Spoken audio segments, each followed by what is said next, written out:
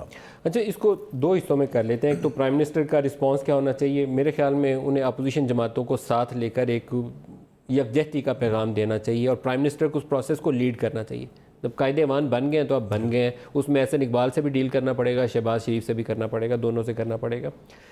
کچھ حصے تھے ہمارے ملٹری آپریشن سے ضرب عضب اور رد الفساد تھے کہ انہوں نے فوجی طریقے سے گئے, علاقے صاف کیے, بھگا دیا ان کو جو دہشت گرد تھے, یہاں تباہی پھیلائی ہوئی تھی جنہوں نے.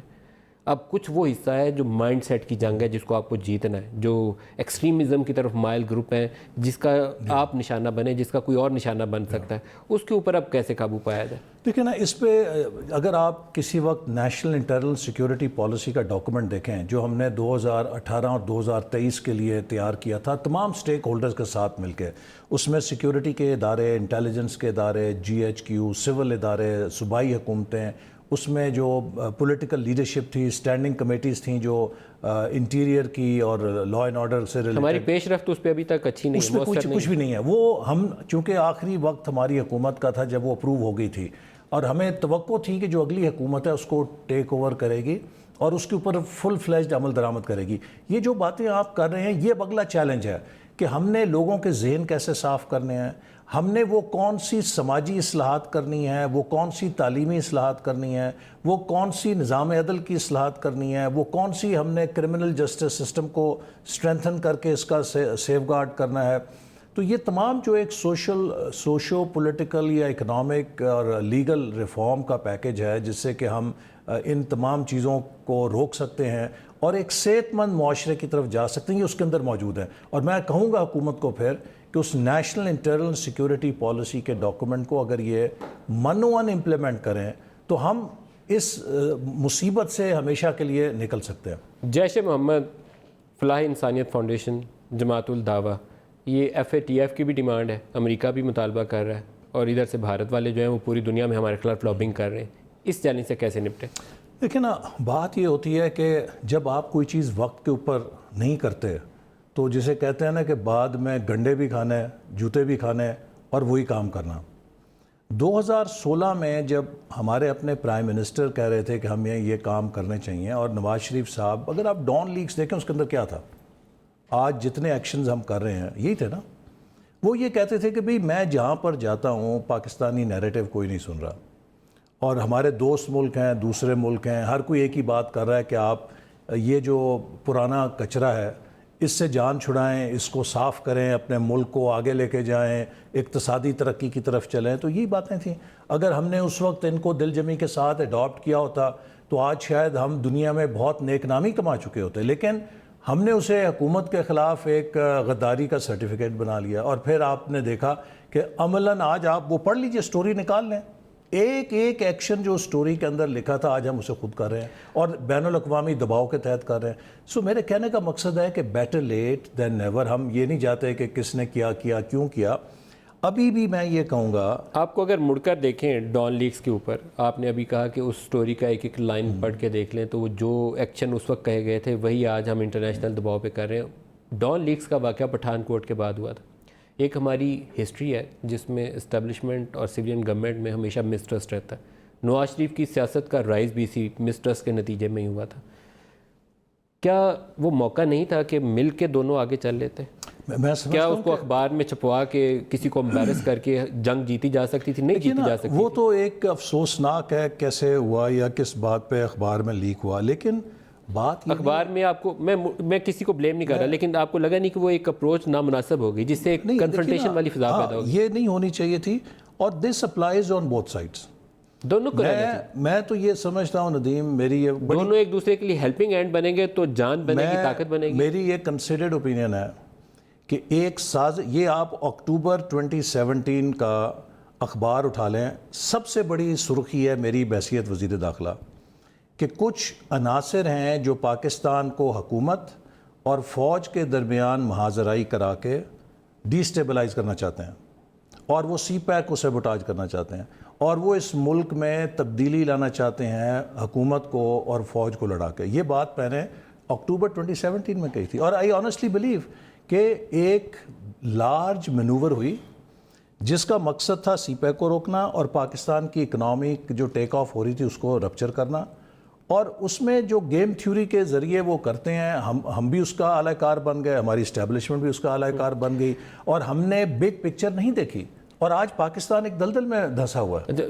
چودھری نثار صاحب پریس کانفرنس میں 3-4 دفعہ انہوں نے کہا کہ ایک بہت بڑا خطرہ تھا، اندیشہ تھا، ایک پاکستان کے خلاف سازش تھی جس سے وزیر داخلہ، وزیر اعظم، آرمی چیف اور DG ISI واقف ہیں۔ میں نے بعد میں اس کو پروب کرنے کی کوشش کی۔ میں آج آن ایئر آپ سے جاننا چاہوں گا، مجھے پتہ چلا کہ ایک فورن یہاں امبیسی ہے جہاں سے بیسیکلی وہ لیکڈ انفارمیشن ہمارے سیکورٹی کے اداروں کو ملی، ایک بڑی سپر پاور کی امبیسی، بڑی ایک one of the major, Pakistan کا الائی بھی رہتا ہے وہ، اور اس کا ایک جو حصہ تھا، امپورٹنٹ پارٹ یہ تھا کہ یہ سول ملٹری اسٹرائف پیدا ہو، انریسٹ پیدا ہو، اکنامیکلی یہ کولیپس کریں، اور اسی کے نتیجے میں پاکستان اتنا ویکن ہو جائے کہ ہمارے رحم و کرم پر آ جائے، پھر اپنی بات منوا لیں۔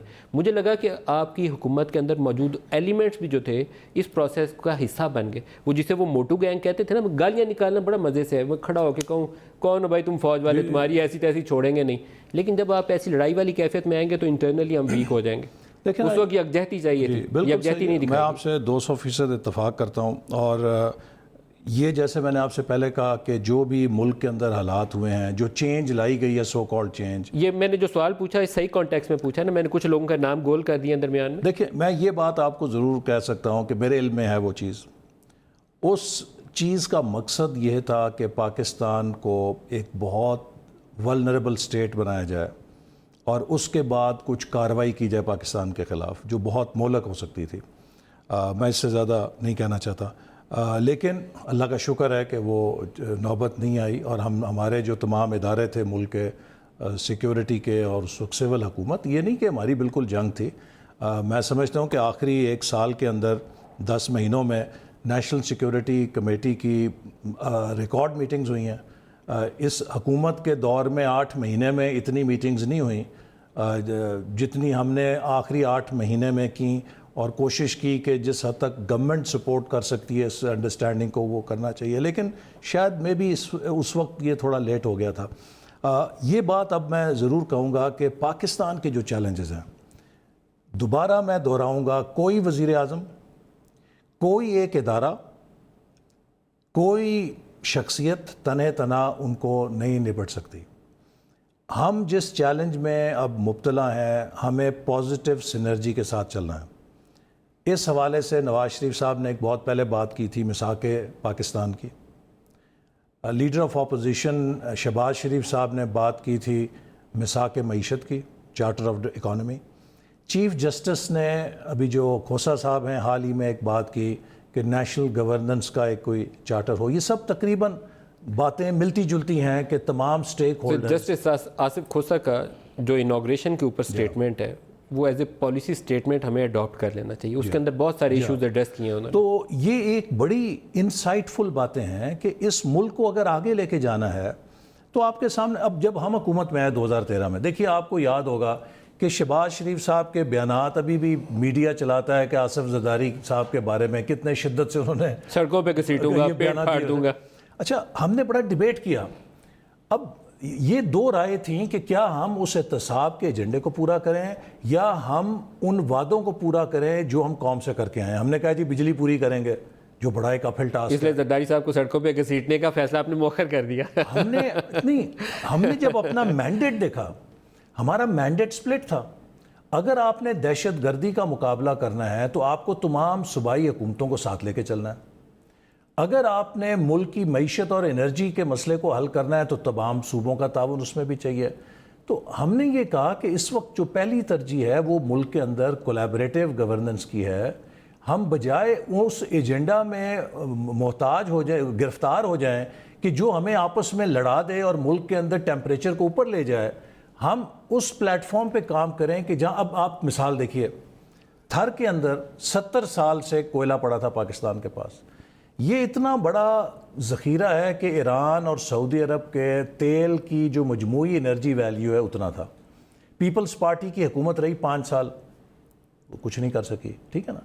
اب جب سی پیک کی اپرچونٹی آئی تو سندھ کی گورنمنٹ نے ہمارے سے کہا کہ ہم چاہتے ہیں کہ اس کو آپ سی پیک میں شامل کریں. وہ ایک قومی منصوبہ تھا.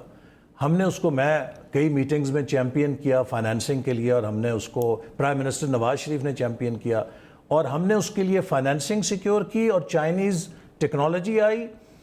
پیپلز پارٹی کی سندھ کی حکومت, ہماری وفاقی حکومت اور ایک پرائیویٹ سیکٹر کی کمپنی کولیبریشن کے ساتھ وہ ایک پاکستان کا جو سونا تھا وہ آج انکور ہو گیا. بلاول صاحب نے وہاں پاور پلانٹ انوگریٹ کیا. نا this shows the power of collaboration in the system. اگر ہم دست و گریبان ہوتے تو آج وہ تھر کولا اسی طرح بند دفن پڑا ہوتا پاکستان. آپ کو میں ایک انفارمیشن منسٹر کا بیان سناؤں گا, اس کے بعد آپ کو اور ڈاکٹر سلمان شاہ کو مجھے اکانومی کی بحث کے اوپر لے کے جانا ہے, پتہ چلے کہ آپ کیا کہہ رہے ہیں اور ڈاکٹر سلمان شاہ کیا کہہ رہے ہیں. لیکن پہلے فواد چودھری صاحب کا سٹیٹمنٹ سنائیے گا تاکہ ان سے ہم رسپانس لے لیں. ان کا نام اس کے اندر آتا ہے, دکھائیے گا جی. 37 ارب ڈالر ہم نے پہلے 1947 سے 2008 تک قرضہ لیا. 2008 سے لے کے 2017 تک ہم نے اس میں 60 ارب ڈالر کا اضافہ کیا. آج ہم 97 بلین ڈالر پہ کھڑے. تو سوال یہ ہے کہ پچھلے 10 سالوں میں 60 ارب ڈالر آپ نے لیا, وہ کدھر گیا؟ یہ جو سارے لوگ ہیں پچھلی حکومتوں میں دیکھ رہا ہوں, خواجہ آصف ہوں, احسن اقبال ہوں, یہ تمام لوگ جو ہیں بڑی کرپشن میں ملوث ہیں. حمزہ شہباز اور شہباز شریف فیملی کی بارے میں جو سامنے حیران کن انکشافات سامنے آ رہے ہیں, وہ تو لگ رہا ہے کہ آصف زرداری اور شہباز شریف اور نواز شریف بالکل ایک پیٹرن پہ کام کر رہے ہیں. جناب آپ جواب دیں گے؟ آپ اور خواجہ آصف اور شہباز صاحب سب بڑی کرپشن میں انوالو. ندیم صاحب, اب انسان کے میں آپ کو, میرا یہ ایمان ہے, یہ عمران خان اور اس کے ٹولے کا انشاءاللہ تعالیٰ آپ بھی یہی ہیں اور ہم بھی یہ ہیں, وہ انجام ہوگا کہ یہ لوگوں سے منہ چھپاتے پھریں گے اور ان کو منہ چھپانے کی جگہ نہیں ملے گی. کیونکہ جتنی بہتان انہوں نے لگائے ہیں, دیکھیے ہمارا دین یہ کہتا ہے کہ کسی کے خلاف بہتان نہ لگاؤ. تو کسی صحابی نے رسول اللہ صلی اللہ علیہ وسلم سے پوچھا کہ جی یہ تو اگر واقعی اس بندے کے اندر عیب ہو تو وہ تو بات کر دینی چاہیے. انہوں نے کہا وہ غیبت ہے. تو بہتان تو یہ کہ آپ جو چیز آپ سمجھتے ہیں کہ آپ کو معلومات ہی نہیں, آپ کسی پہ تھوپ دیں. اب دیکھیں 3,000 ارب کی کرپشن کی, کبھی 600 ارب کی کرپشن کی, کبھی 30,000 ارب کی کرپشن کی. ان کو یہ نہیں پتا کہ پاکستان کا ٹوٹل بجٹ کتنا ہے, اور جتنے یہ ارب کی کرپشن ہم پہ لگا چکے ہیں شاید پچھلے 20 سال کا بجٹ اتنا نہیں بنتا ہوگا پاکستان کا. اگر یہ حکومت میں ہے, ان کے پاس ثبوت ہیں ہماری کرپشن کے, تو جائیں جا کے کیس فائل داخل کریں. ٹی وی پہ بیٹھ کے کیوں یہ روزانہ پگڑیاں اچھالتے ہیں؟ وہ ایک ان کا وزیر مواصلات ہے, میں نے تو آج ٹویٹ کیا ہے کہ 27 تاریخ کو وزیر اعظم صاحب چین جا رہے ہیں, تو برائے مہربانی اپنے وزیر مواصلات کو ساتھ لے جائیں تاکہ وہ چینی قیادت سے وہاں پوچھ سکے کہ ملتان سکر موٹر وے پروجیکٹ پہ آپ نے کتنا کمیشن دیا ہمارے لوگوں کو, تاکہ ان کی تسلی ہو جائے. لیکن اگر وہ یہ نہیں کر سکتے تو he should tell him to keep his mouth shut. یہ کون سے لوگ ہیں؟ یہ مراد صحیح تھے جو ہم پہ پگڑی اچھالے گا؟ یہ فواد کی آپ سیاسی بیک گراؤنڈ پتہ ہے کہ کوئی پاکستان کا سیاسی گھر نہیں چھوڑا جس کا یہ درباری نہیں بنا. ابھی ان لوگوں سے ہم اپنی بے عزتی کرائیں, میں سمجھتا ہوں کہ ان لوگوں کا تو جواب دینا بھی ایک اپنی توہین ہے انسان کی. ہم نے دیانتداری کے ساتھ اس ملک کی خدمت کی ہے, اور آج ہم نے جو 5 سال میں اس ملک کو دیا, ہمیں اس لیگسی پہ فخر ہے. کرپشن کے اوپر کسی بھی بڑی سیاسی شخصیت پہ ہاتھ ڈالنا چاہیے, لیکن ہاتھ ڈالنے سے پہلے ایک شرط یہ ہے کہ آپ کے پاس پکے ثبوت ہونے چاہیے, اور پکے ثبوت اتنے ہونے چاہیے کہ پھر وہ شخص بچے نہیں اس پروب کے اندر. یہاں پر صورتحال یہ ہے کہ جس کے اوپر ہاتھ ڈالنا ہے کچا پکا, وہ الٹا صفائی کا ایک صاف ستھرا گڈ کریکٹر کے سرٹیفکیٹ کے ساتھ اس کو بعد میں چھوڑنا, ریلیز کرنا پڑا. ڈاکٹر سلمان شاہ صاحب ہمارے ساتھ شامل ہو چکے ہیں. ڈاکٹر سلمان صاحب السلام علیکم. جی وعلیکم السلام. شاہ صاحب بہت شکریہ, آپ ہمارے ساتھ شامل ہو رہے ہیں. آپ اور احسن اقبال صاحب, آپ کے سامنے اقتصادی صورتحال کے جو موجودہ نمبرز ہیں وہ میں چاہوں گا کہ رکھوں, اور آپ دونوں سے اوپینین لوں کہ آج ہم سٹینڈ کہاں کرتے ہیں. 3 رپورٹس ریسنٹ پاس میں آئی ہیں, پچھلے چند روز کے اندر آئی ہیں, ایشین ڈیولپمنٹ بینک کی, ورلڈ بینک کی, اور گزشتہ روز انٹرنیشنل مانیٹری فنڈ کی. ایک چیز مشترکہ ہے، وہ کہتے ہیں کہ پاکستان کی جو گروتھ ہے وہ ڈیسلریٹ ہو رہی ہے. کوئی کہتا ہے 2.7% پہ اگلے سال چلی جائے گی، کوئی کہتا ہے 3.2% پہ آ جائے گی. انفلیشن کے اوپر وہ کہتے ہیں بہت اوپر چلا جائے گا. 13.5% تک ورلڈ بینک نے انفلیشن کی فورکاسٹنگ کی ہے. اسی طریقے سے پاکستان کا فسکل ڈیفیسٹ بیلون ہو رہا ہے اور کوئی ریوائول کے فوری طور پر چانسز نظر نہیں آتے. یہ جو بڑا فیلئر ہے، ڈاکٹر سلمان آپ سے سٹارٹ کرتا ہوں، ایک کولیپس نظر آتا ہے سسٹم کا. اسٹاک مارکیٹ 36,000 پہ آ گئی ہے، روزانہ کی بنیاد کے اوپر 500-600 پوائنٹس گر رہی ہے. یہ کولیپس کیوں ہو رہا ہے؟ کیا وجہ کیا ہے اس کی؟ ندیم، ایک تو بڑی سمپل وجہ ہے کہ پاکستان میں جو ریسنٹ کرائسس آیا ہے وہ بیلنس آف پیمنٹ کرائسس آیا ہے. جب یہ پچھلی حکومت گئی ہے اور اسی وقت سے مفتاح صاحب کے ٹائم سے ہی یہ کرائسس جو ہے یہ ابھرنا شروع ہوا. اس کے بعد آپ کے پاس انٹرم گورنمنٹ آئی اور انٹرم گورنمنٹ نے کہا کہ یہ ہمارا کام نہیں ہے، ہم اس کے اوپر کچھ نہیں کر سکتے. اس کے بعد پھر جب یہ نئی گورنمنٹ آئی ہے تو اس وقت $30 ارب کا فائنینسنگ گیپ تھا. $18 ارب کا کرنٹ اکاؤنٹ ڈیفیسٹ تھا، جو بیسکلی ٹریڈ کا جو ڈیفیسٹ تھا تقریباً $35 ارب کا. اس کے نتیجے میں $18 ارب کا کرنٹ اکاؤنٹ ڈیفیسٹ تھا جس کے آپ کے پاس ڈالرز نہیں تھے. اس کے ساتھ ساتھ آپ کا جو مجموعی فورن لون ہے اس میں سے تقریباً 8 سے 10 ارب ڈالر کی ریٹرن تھی اور اس کی بھی پیسے آپ کے پاس نہیں تھے. آپ کا جو ریزروز تھے وہ 1 ماہ کے ریزروز کے برابر تھے یا 5 ہفتوں کے ریزروز کے برابر تھے. تو یہ بڑا ایک سنگین بیلنس آف پیمنٹ کرائسس تھا جس کی وجہ سے ایمیننٹ ڈیفالٹ تھا کہ اگر آپ کے پاس کوئی پیسہ ارینج نہیں ہوگا تو آپ کو ڈیفالٹ میں جانا پڑے گا. اور ہم نے دیکھا کہ جو ہمارے دوست ممالک سے جو پیسہ آیا اس نے خاصی حد تک ہمیں سہارا دیا ہے کہ آج ہم ابھی بھی فنکشن کر رہے ہیں اور ابھی بھی آپ کا جو ریزروز ہیں وہ کم از کم اب ایک کم ہونے سے بچ گئے ہیں اور سارا جو پیسہ باہر سے آیا ہے وہ بھی تقریباً لگ چکا ہے. اب ایشو آ جاتا ہے کہ یہ آگے چل کے آئی ایم ایف نے اس دوران جو ایکشنز بھی ہوئے ہیں، ڈی ویلیویشن بڑی میجر ہوئی ہے. آبویسلی جب آپ کا ٹریڈ ڈیفیسٹ اتنا زیادہ ہوگا اور کرنٹ اکاؤنٹ ڈیفیسٹ ہوگا اور آپ کے ریزروز نہیں ہوں گے تو روپی کو آپ سپورٹ اس طرح سے ڈالر مارکیٹ میں پھینک کے نہیں کر سکتے کیونکہ آپ کے پاس ڈالرز ہی نہیں ہیں. ڈی ویلیویشن سے کیا برآمدات بڑھی ہیں ڈاکٹر صاحب؟ کی ڈی ویلیویشن برآمدات جو آتی ہیں وہ اس کا مقصد نہیں ہے ڈی ویلیویشن. برآمدات بڑھ سکتی ہیں لیکن برآمدات میں اسٹکنیس ہوتی ہے، وہ ٹائم لگتا ہے. برآمدات ڈالر کو مینٹین کرنا، آپ کے پاس ریزروز نہیں تھے. ریزروز اگر ہوتے تو ہو سکتا ہے آپ مینٹین کر لیتے، لیکن ریزروز کیونکہ نہیں تھے آپ اس کو مینٹین نہیں کر سکے. دوسری بات یہ ہے کہ ڈی ویلیویشن کی وجہ سے ڈیفینیٹلی انفلیشنری امپیکٹ آتا ہے. تیسری چیز یہ ہے کہ آئل پرائسز جو ہیں وہ پچھلے 4-5 سال سے ذرا سبڈیوڈ تھے، وہ اب تھوڑی سی زیادہ تیز ہو گئے ہیں اور $70 کے قریب آپ کا بیرل آ گیا، اس کا بھی ایک امپیکٹ ہے. تیسری چیز یہ ہے کہ جب آپ اس قسم کے ماحول میں پڑتے ہیں تو اکانومی کو بائی ڈیزائن سلو کرنا پڑتا ہے کیونکہ آپ کا تجارتی خسارہ جو ہے وہ سسٹین نہیں ہو سکتا. اس میں جتنی آپ کی ڈیمانڈ ہے اکانومی میں اس کو آپ فائنینس نہیں کر پا رہے کیونکہ انرجی جو ہے وہ ساری کی ساری ہماری امپورٹڈ انرجی بن چکی ہے. ہم نے جو فوکس ہونا چاہیے تھا آن ڈومیسٹک انرجی وہ اس طرح سے نہیں کیا. ابھی بھی جو بڑے بڑے ہم نے پلانٹ لگائے ہیں اس میں کولے کا ایک بہت بڑا عنصر جو ہے وہ امپورٹڈ ہوگا.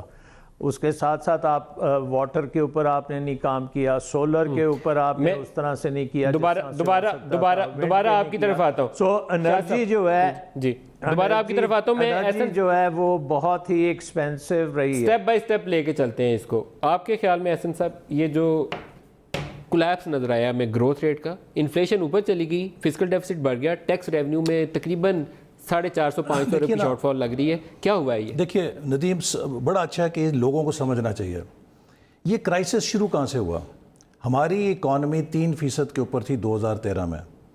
2018 میں جب یہ 5.8% پہ چلی گئی، جب اکانومی میں گروتھ مومنٹم آتا ہے تو ڈیمانڈ اور کنزمپشن پیدا ہوتی ہے، امپورٹس کا دباؤ پڑتا ہے. جب آپ کے کارخانے بند تھے آپ نے 12,000 میگا واٹ بجلی دے دی. جب کارخانے چلنے شروع ہوں گے تو را انڈسٹریل پروڈکشن بڑھے گی تو را مٹیریل بھی امپورٹ ہوگا. جب آپ بڑے بڑے پروجیکٹس انرجی کے اور انفراسٹرکچر کے روڈز کے بنا رہے ہیں، اس کے لیے پلانٹ اینڈ مشینری بھی آئے گی. جب اکانومی چلے گی تو جو آپ کا پروڈکٹیو سیکٹر ہے اس میں ماڈرنائزیشن بھی ہوگی، نیو انویسٹمنٹ بھی ہوگی، پھر اور امپورٹ ہوگی. تو امپورٹ کا جو بڑھنا ہے وہ فطری تھا گروتھ کے ساتھ. ہمارا پرابلم کیا ہوا کہ اس کو آف سیٹ کرنے کے لیے ہمیں 3 ذرائع سے زر مبادلہ درکار تھا. ایک ایکسپورٹ سے، ایک ریمیٹنس سے، اور ایک فارن ڈائریکٹ انویسٹمنٹ سے.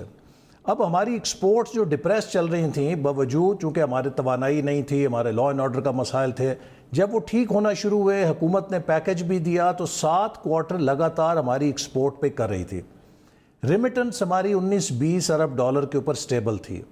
ہمارا جو اصل اپرچونٹی ایریا تھا وہ فارن ڈائریکٹ انویسٹمنٹ تھا، جو سی پیک کے بعد بیرونی سرمایہ کار بھی آنا شروع ہوا، سیکیورٹی کی صورتحال بہتر ہوئی. جب ہم نے پرائم منسٹر کو ڈسکوالیفائی کیا، وہ فرسٹ جولٹ آیا ایف ڈی آئی میں کہ وہ رک گئے. اس کے بعد پھر 2-3 مہینے کے بعد جب گورنمنٹ چلنے لگ گئی، کام نارمل ہوا، اکانومسٹ انٹیلیجنس یونٹ نے یہ خبر دے دی، فورکاسٹ دی 2019 کی کہ P M L N government دوبارہ الیکشن جیت کے آ جائے گی، کنٹینیوٹی ہوگی پالیسیز میں. تھوڑی سی ری ایشورنس ہوئی. مارچ میں اندر جا کے جب دوبارہ یہ خبریں بین الاقوامی میڈیا میں آئیں کہ پاکستان کی اسٹیبلشمنٹ نے فیصلہ کر لیا ہے کہ پی ایم ایل این کو نہیں آنے دینا الیکشن میں، یہ خبریں میں نہیں کہہ رہا، یہ میڈیا میں آئیں، اس سے ایک دم پینک ہو گیا اور ساری انویسٹمنٹ رک گئی. اس کے بعد یہ الیکشن ہوا، الیکشن کے بعد یہ لوگ آئے، 7 مہینے مکمل انڈیسیژن. آپ نے آئی ایم ایف کے پاس جانا ہے، آپ نے نہیں جانا ہے.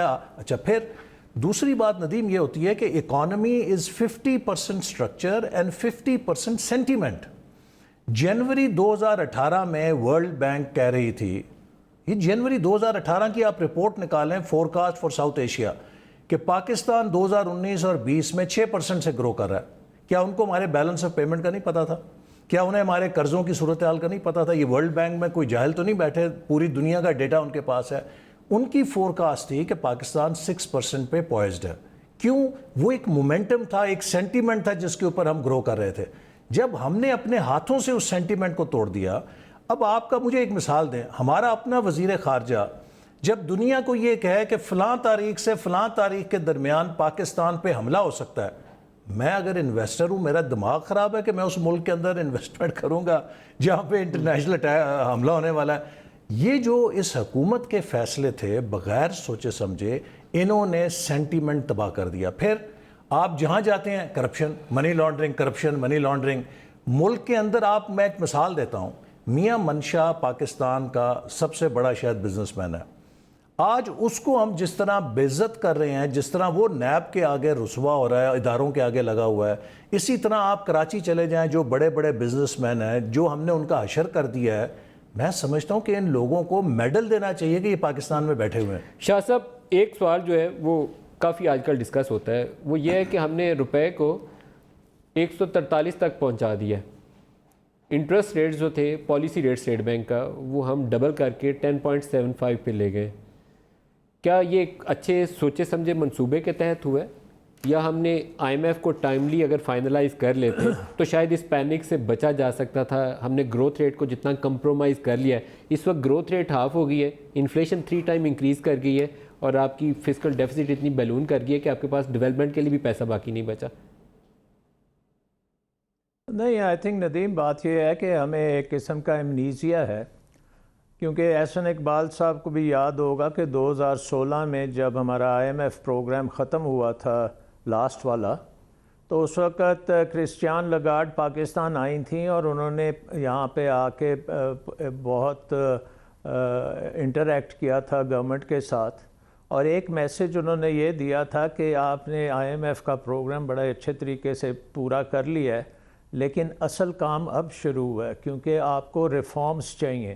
اور سب سے بڑی ریفارمز 2016 میں انہوں نے کہی تھی کہ یہ بجلی کی ریفارمز کرنی پڑیں گی، کیونکہ پاور سیکٹر اور انرجی سیکٹر آپ کا بالکل ڈس فنکشنل ہے، اس میں بہت زیادہ چوری ہے، اس میں کمپٹیشن نہیں ہے، اور سارے کا سارا نظام جو ہے یہ حکومت اسلام آباد سے چلاتی ہے، جبکہ اس کا مارکیٹ بنانے کی ضرورت ہے.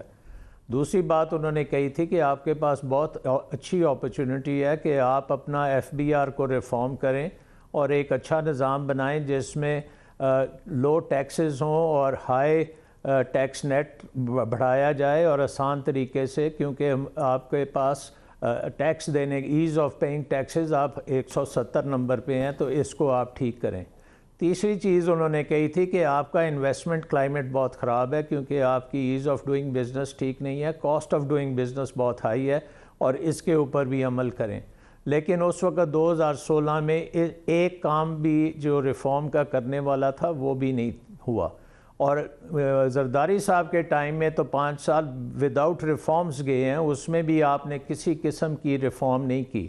آج سچویشن یہ ہے کہ 1500 ارب کا سرکولر ڈیٹ ہے پاور سیکٹر کا، یہ وہ خرچہ ہے جو خرچ ہو چکا ہے لیکن اس کی قیمت ادا کرنے والا کوئی نہیں ہے۔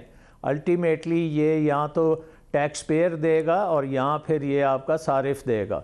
سو یہ کاسٹ آف جو آپ انفلیشن کی باتیں کر رہے ہیں، یہ یہاں جو آپ بیلنس آف پیمنٹ کی باتیں کر رہے ہیں، آپ ڈی ویلیویشن کی باتیں کر رہے ہیں، آپ دیکھیں تو صحیح کہ آپ کون سی سچویشن سے نکل کے آئے ہیں جو آپ 142 اور 145 کو ایسے کہہ رہے ہیں جیسے کہ یہ جو بٹن دبائیں گے تو وہ ٹھیک ہو جائے گا۔ نہیں، یہ ٹھیک نہیں ہو سکتا، اس کے لیے بہت میجر ریفارمز کرنے کی ضرورت ہے۔